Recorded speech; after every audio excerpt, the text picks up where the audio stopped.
ఈ ఏడాది కాలంలో చాలా మంది ఎస్సీలకు, చాలా మంది ఎస్టీలకు, చాలా మంది అణగారిన వర్గాలకి ట్రాన్స్ఫర్ చేశారే అచ్చెన్నాయుడు.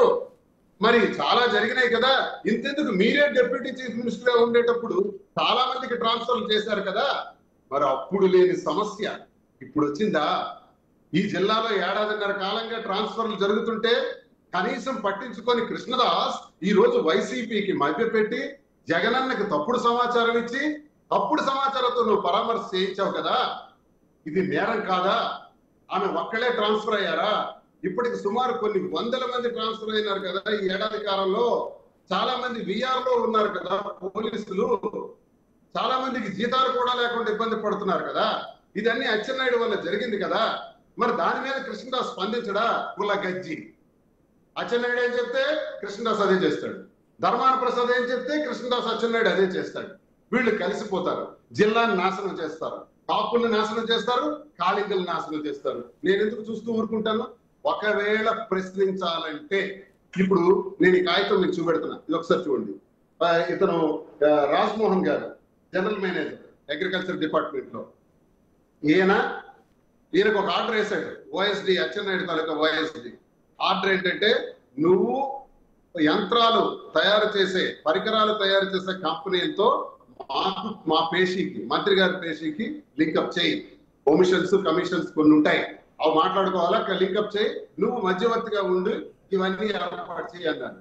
మరి అధికారి, ఒక ఉన్నత స్థాయి అధికారి, రాష్ట్ర స్థాయి అధికారి లాంగ్ లీవ్ పెట్టేసి వెళ్ళిపోయినారు. వారి స్వహస్తాలతో రాసినటువంటి ఈ లేఖ కారణం ఎవరు? అచ్చెన్నాయుడు. మరి కోన రవికుమార్ ఒక సౌమ్య అనేటటువంటి ఒక ప్రిన్సిపల్ గారికి యాక్షన్ తీసుకోండి అని కలెక్టర్ గారికి చెప్పిందే శ్రీకాకుళం జిల్లాలో నేరం అయితే, శ్రీకాకుళం జిల్లా వరకు ఆగలేదు, రాష్ట్రం మొత్తం చర్చ అయిపోతే మరి అచ్చెన్నాయుడు చేసిన దానికి మరి ఏమనాలి? ఈ అధికారి లాంగ్ లీవ్ పెట్టినందుకు, ఇలాంటి మానసిక క్షోభకు గురి చేసినందుకు మనం ఏమనాలి? మరి ఇప్పుడు వైసీపీ నాయకుడైనటువంటి కృష్ణదాస్ పరామర్శించడా, ధర్మాన ప్రసాద్ పరామర్శించడా? ఈయనకు ఒక న్యాయం, అలాగే సౌమ్యకు ఒక న్యాయం. అంటే నిజంగా ఉద్యోగుల్ని ట్రాన్స్ఫర్ చేశారని ఈ రోజు మాట్లాడుతున్నారా, లేక మంత్రి పదవి కోనరవికి రాకూడదని మాట్లాడుతున్నారా? కోనరవికి మంత్రి పదవి వచ్చినా రాకపోయినా మాకేంటి, కానీ కళింగ కులానికి అన్యాయం జరుగుతుంది, కాపు కులానికి అన్యాయం జరుగుతుంది. ఇది నా కోణం. ఈ కోణంలో ఈ రోజు బహిరంగ పరిచయాలు, జరుగుతున్న రహస్యాలు, అంతర్గత వ్యవహారాలు అన్ని కూడా బయట పెట్టాను. ఇది ఈ రోజు నా పైన నేను ఇచ్చినటువంటి స్టేట్మెంట్ సార్. ఎస్ సార్, అంటే బేసిక్గా మీరు అన్న పాయింట్ యాక్చువల్లీ టీడీపీ సెక్టార్లో కూడా చర్చ జరుగుతోంది. కోన రవికుమార్ ఆడవారిని దూషించటం అనేది కరెక్ట్ కాదు, సారీ అదంతా అబద్ధం, ఒక కుట్ర ప్రకారమే ఒక మంత్రి పదవి రేసులో ఉన్న కోన రవికుమార్ని తప్పించేందుకే ఇలా ఆడవారిని ప్రయోగించి ఆరోపణలు చేయించుంటారు అనేది టీడీపీగా ఇన్నర్ సర్కిల్లో నలుగుతున్న మాట. దాన్ని మీరు వాళ్ళ కుండబద్దలు కొట్టినట్టు బయట పెట్టేశారు, ఏకంగా అచ్చెన్నాయుడు పేరు కూడా చెప్పేశారు. ఒకసారి క్లారిటీ ఇవ్వండి, అచ్చెన్నాయుడికి కోన రవికుమార్కి మంత్రి పదవి వస్తే నష్టం ఏంటి? ఆయన ఆల్రెడీ వ్యవసాయ శాఖ మంత్రిగా ఉన్నాడు, మీరు అన్నట్టు వాళ్ళ అన్నయ్య గారు అబ్బాయి కేంద్ర మంత్రిగా ఉన్నారు. కోన రవికుమార్ మంత్రి అయితే అచ్చెన్నాయుడికి వచ్చే నష్టం ఏంటి? కులాధిపత్యం అండి. వైసీపీలో గాని టీడీపీలో గాని ఉన్న జాడ్యం అండి ఇది. నన్ను ఎందుకు సస్పెండ్ చేశారు చెప్పండి?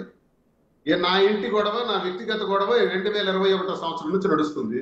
24లో నాకు టికెట్ ఇచ్చారు కదా, అధిష్టానానికి తెలుసు కదా ఇంటి వ్యవహారం అంతా. తర్వాత ఇంటి దగ్గర రచ్చ జరిగిన తర్వాత కూడా ఆ రోజు సస్పెండ్ చేయకుండా అక్కడికి 8 నెలల తర్వాత ఎందుకు సస్పెండ్ చేశారు? కృష్ణదాస్, ధర్మాన ప్రసాద్ ఒత్తిడి తెచ్చి జగనన్నకి ఏ రకంగానైనా శ్రీని కావాలా, మేం కావాలా తేల్చుకొని ఒత్తిడి తెచ్చి నన్ను సస్పెండ్ చేయించారు. అంటే అర్థం ఏంటి? కళింగ కులానికి చెందిన వాడిని కాబట్టి. మరి అలాగే సేమ్ టీడీపీలో కూడా అదే జరుగుతుంది. కోనరావుకి మంత్రి పదవి రాకూడదు, కళింగ కులానికి రాకూడదు, మేమే ఉండాలి, మేమే సర్వస్వం. అయితే కృష్ణదాస్, ధర్మాన ప్రసాద్ ఉండాలి, లేదా అచ్చెన్నాయుడు కొడుకు, అన్న కొడుకు రామ్మోహన్ నాయుడు ఉండాలి. ఇంకెవరు ఈ జిల్లాలో ఉండకూడదు. వాళ్ళు మాత్రమే బాగుండాలి, అందరూ ఓడిపోవాలి. కేడి బ్రదర్స్ అంటాం, కింజరాపు ధర్మాన బ్రదర్స్ అని నేనే పెట్టాను. 15 సంవత్సరాల క్రితం ఈ పేరు పెట్టాను ఈ జిల్లాలో. ప్రతి ఒక్కరికి తెలుసు. నేను ఆడుతున్న మాటలు మా జిల్లాలో ఉండే ప్రజలందరికీ, లక్షలాది మంది ప్రజలందరికీ తెలుసు. నేను చెప్తున్నదే కరెక్ట్ అని తెలుసు. చాలా మంది మాట్లాడలేకపోవచ్చు, నేను మాట్లాడుతున్నా. మీరే చెప్తున్నారు టీడీపీ సర్కిల్స్ లో కూడా ఈ చర్చ జరుగుతుందని. నిజంగా సౌమ్యకి అన్యాయం జరిగి ఉంటే, నిజంగా అన్యాయం జరిగిందని అచ్చెన్నాయుడు భావిస్తే, రవికుమార్ రికమెండేషన్ రాంగ్ అని అనుకుంటే, మంత్రి హోదాలో మళ్ళీ ఆవిడ వెనక్కి తీసుకొచ్చి సేమ్ ప్లేస్ లో పెట్టు. ఏం గాడుదలు కాస్తున్నారా? ఏ సెంట్రల్ మినిస్టర్ ఎందుకంటే రెస్పాండ్ అవ్వడు? సెంట్రల్ మినిస్టర్ చోద్యం చూస్తున్నారా? జిల్లా వీళ్ళది కాదా? వీళ్ళకి పదవులే కావాలా? పార్టీ లేదు, బొక్క లేదు అంటారు. ఈ రోజు పార్టీ పదవులు పొందుతారు. సరే, పార్టీ అంతర్గత విషయం, మాకు సంబంధం లేదు. ఈ రోజు కులాల మీద దాడి చేస్తారు. ఈ జిల్లాలో రాజకీయం చేయాలంటే కళింగ, కాపు, వెలమ ఈ 3 కులాలు మాత్రమే చేయాలి. అత్యంత ప్రాధాన్యత ఉన్నటువంటిది, ఎక్కువ జనసంఖ్య ఉన్నటువంటిది కళింగ కులం, 2 కాపు, 3 వెలమ. ఎవరు ఇప్పుడు ఎక్కువ రూలింగ్ చేస్తున్నారు? ఎవరి మీద ఎవరు అజమాయిషి చేస్తున్నారు? కాళింగుల మీద, కాపుల మీద ఆ సామాజిక వర్గం అజమాయిషి చేస్తుంది. ఎంతకాలం మేము భరించాలి? ఎవరి కోసం భరించాలి? ఎవరికి ఊడిగం చేయాలి? ఎటుపోతుంది శ్రీకాకుళం జిల్లా రాజకీయం? ఆ గొంతు ఇంకా మాట్లాడుతుంది. ఇంకా గట్టిగా వెళ్తాను. అవసరమైతే ఓ ఉద్యమాన్నే చేపడతాను. కళింగ ఉద్యమం, దానికి శ్రీకారం చుట్టపోతాను. కళింగులకే కాదు, కళింగ కులం మీద ఆధారపడినటువంటి అన్ని కులాల పక్షాన కూడా ఒక ఉద్యమం ప్రారంభం కాబోతుంది. దానికి నేతృత్వం వహిస్తాం. ఉద్యమ బాటలో రేపు ముందుకెళ్తాం. ఎలా అన్యాయం జరుగుతుందో, మా శ్రీకాకుళం జిల్లాలో అన్ని కులాల మీద ఎలాగ దాడులు జరుగుతాయో, ఎలా హింసిస్తారో నేను చూస్తాను. ఈ అన్యాయాన్ని కోన రవికుమార్ గారికి మంత్రి పదవి చెడగొట్టాలనా, లేకపోతే అచ్చెన్నాయుడు గారిని ఆ జిల్లా నుంచి మంత్రిగా తప్పించి ఆ స్థానంలో కోన రవికుమార్ గారిని నియమిస్తారన్న ప్రచారం కూడా కొంత నడుస్తోంది. కేబినెట్ నుంచి అచ్చెన్నాయుడిని అవసరమైతే తప్పించి అదే జిల్లా కోటాలో కోన రవికుమార్ నియమిస్తారు అని. సో అందుకనే ఉన్న ఈ కుట్ర జరిగి ఉండొచ్చా? మా జిల్లా ఎస్ కరెక్ట్ సార్. ఇప్పుడు మా జిల్లా వరకు నేను ఆలోచిస్తే, రాష్ట్ర స్థాయి కాకుండా జిల్లా పరిధి వరకు ఆలోచిస్తే 2 పదవులు ఒక ఇంటికే ఇచ్చారు. కేంద్ర పదవి, కేంద్ర మంత్రి పదవి, రాష్ట్ర మంత్రి. ఆ రాష్ట్ర మంత్రి పదవి అయినా సరే మరో కమ్యూనిటీకి ఇవ్వండి అని నేను అడుగుతున్నాను. కాపులకు ఇవ్వండి. కాపులు సీనియర్ లీడర్స్, మా జిల్లాని నేతృత్వం వహించిన గొర్రెల శ్రీరాములు నాటి రాజకీయ చరిత్ర ఏమైందండి? అణగారిపోయినారు కదా, కాపులను కూడా తొక్కేసినారు కదా. వాళ్ళకి మంత్రి పదవి ఇవ్వండి, లేదా కాళింగులకు ఇవ్వండి. నేను అడుగుతున్నది కేవలం నాకు చెందిన కులానికి అడగట్లా, మిగతా కులాలకి న్యాయం చేయండి. ఆ ఒక్క కులమే ఉందా? జిల్లా ఏమైనా గుడ్డుపోయిందా? మనుషులు లేరా? మగాళ్ళు లేరా? మా జిల్లాలో చైతన్యవంతమైన జిల్లా కదా, ప్రతి ఒక్కడికి గొంతుంది కదా, మాట్లాడగలరు కదా. ఇది ఉద్యమాల పురిటిగడ్డ కదా శ్రీకాకుళం జిల్లా అంటే. ఈ జిల్లాలో ఎవడో నేతృత్వం చేస్తూ మేము చూస్తూ ఊరుకుంటామా? ప్రశ్నిస్తాం, అడుగుతాం, నిర్వహిస్తాం. ఇదే మేము చంద్రబాబు నాయుడు గారికి, లోకేష్ గారికి, పవన్ కళ్యాణ్ గారికి, బీజేపీ పెద్దలకు, నేతలందరికీ కూడా నేను రిక్వెస్ట్ చేస్తున్నాను. ఈ విచ్ఛిన్నాన్ని మీరు పరిష్కరించండి. ఈ రాజకీయ క్రీడలో జరుగుతున్న కులాధిపత్యం మీద ప్రత్యేక దృష్టి పెట్టండి. కులాల వివక్షత జరుగుతుంది. అన్ని కులాల మీద కూడా దాడులు జరుగుతున్నాయి. టెక్కల్ నియోజకవర్గంలో అయితే ఎటెండర్ దగ్గర నుంచి ఆర్డీఓ వరకు అచ్చెన్నాయుడు కులానికి చెందిన వాళ్ళే ఉన్నారు. కావాలంటే మీరు వెరిఫై చేసుకోండి. ప్రతి ఒక్క ఎంప్లాయీ కూడా. మరి నేనే ఎమ్మెల్సీగా అధికారంలో ఉండేటప్పుడు ముస్లింలు వేసుకున్నాను, రజకులు వేసుకున్నాను, రెడ్డిలు వేసుకున్నాను, యాదవాసులు వేసుకున్నాను. ఇలాగ అన్ని కులాల వాళ్ళని కూడా అధికారులుగా మేము తెచ్చిపెట్టుకున్నామే. మరి మీరు అధికారంలోకి వస్తే కేవలం మీ కులానికి చెందిన వాళ్ళని తెచ్చిపెట్టుకొని ఇతర కులాల మీద దాడులు చేస్తారా? కాపుల మీద దాడులా? కాళింగుల మీద దాడులా? ఈ కులాల మీద ఆధారపడిన అన్ని కులాలు, హరిజన, గిరిజన, తాడిత, పీడిత, కర్షక వర్గాలు, ఆ బలహీన వర్గాలు, అణగారిన వర్గాలు, అలాగే ఓసీ వర్గాలు, ఓసీలకు చెందిన వారు అందరూ నరకం అనిపిస్తున్నామే. ఈ క్రీడలో దీన్ని ఎలా తుదిముట్టించాలి? దీనికి ఎక్కడ ఫుల్ స్టాప్ పెట్టాలి? అది నా పోరాటం, అది నా తాలూకా. అంటే మీరు చెప్పినట్టు అచ్చెన్నాయుడు గారు ఈ రకమైన కుట్ర చేస్తే ఇంటెలిజెన్స్ రిపోర్ట్ చంద్రబాబు నాయుడు గారికి ఉండదంటారా?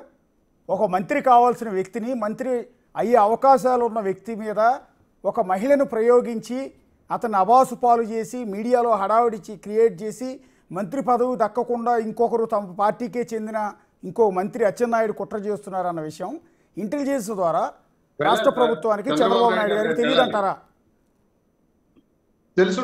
తెలుసుంటదని నేను అనుకుంటున్నాను. పరిస్థితులు, ప్రభావాలు, వాళ్ళ నిర్ణయాలు కూడా వాళ్ళకు ఉంటాయి కదా. అయినా నా గొంతు కూడా నేను ఎందుకు వినిపిస్తున్నానంటే చంద్రబాబు నాయుడు గారికి, లోకేష్ గారికి తెలియాలి ఈ విషయం. తెలియాలనే నేను గొంతు వినిపిస్తున్నాను. న్యాయం చేయమనే నేను కోరుతున్నాను. జగన్మోహన్ రెడ్డి గారికి కూడా నేను ఈ న్యూట్రల్ పర్సన్ గా నేను కోరేది అదే. వీళ్ళు తప్పుడు సమాచారం ఇస్తున్నారన్నా. నీకు నిన్న పరామర్శ చేయించారు కుంభా రవిబాబు చేతను, పెద్దాల చేత, మరో పెద్ద చేత. ఎందుకండి పరామర్శ?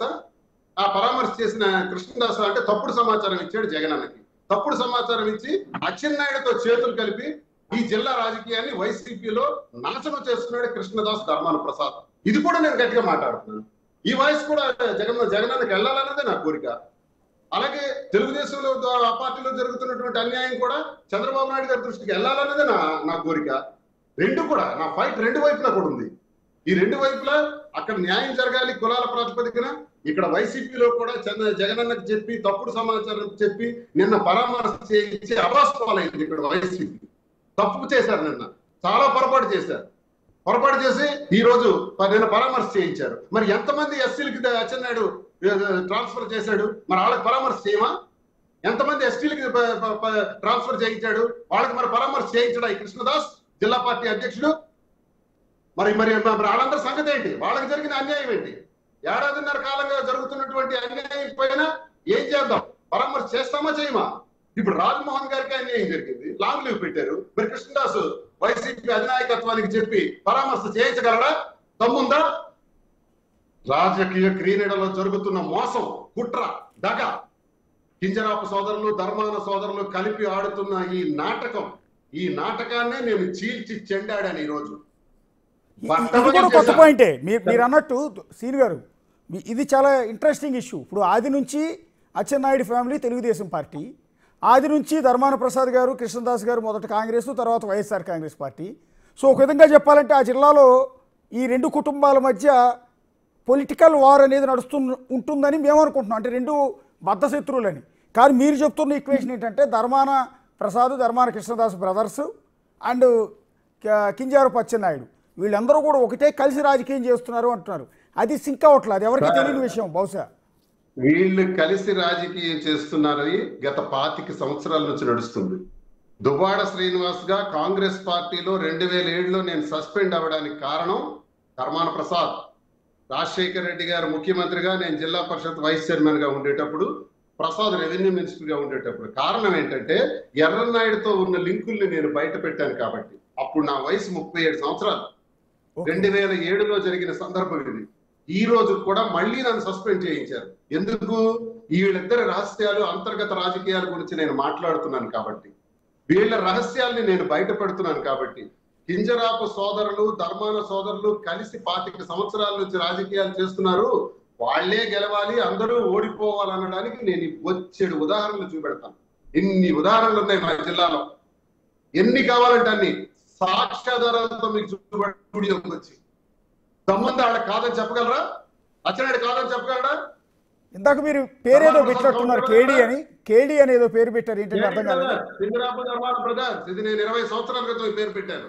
కింజారపు అంటే కే అంటే కింజారపు, డి అంటే ధర్మాన, కేడి బ్రదర్స్. ధర్మాన పిఆర్పిలో ఉన్నప్పుడు నేను ఈ పేరు పెట్టా 2009లో. ఓకే. అంటే ఇప్పుడు ఇది మా జిల్లా రాజకీయం. Yes sir. అంటే దువ్వాడ శ్రీనివాస్ గారు, మీరు ప్రెజెంట్ వైఎస్ఆర్ కాంగ్రెస్ పార్టీ నుంచి సస్పెన్షన్కు గురైన తర్వాత నుంచి న్యూట్రల్గానే, మిమ్మల్ని న్యూట్రల్ వ్యక్తిగానే పరిగణించాలి.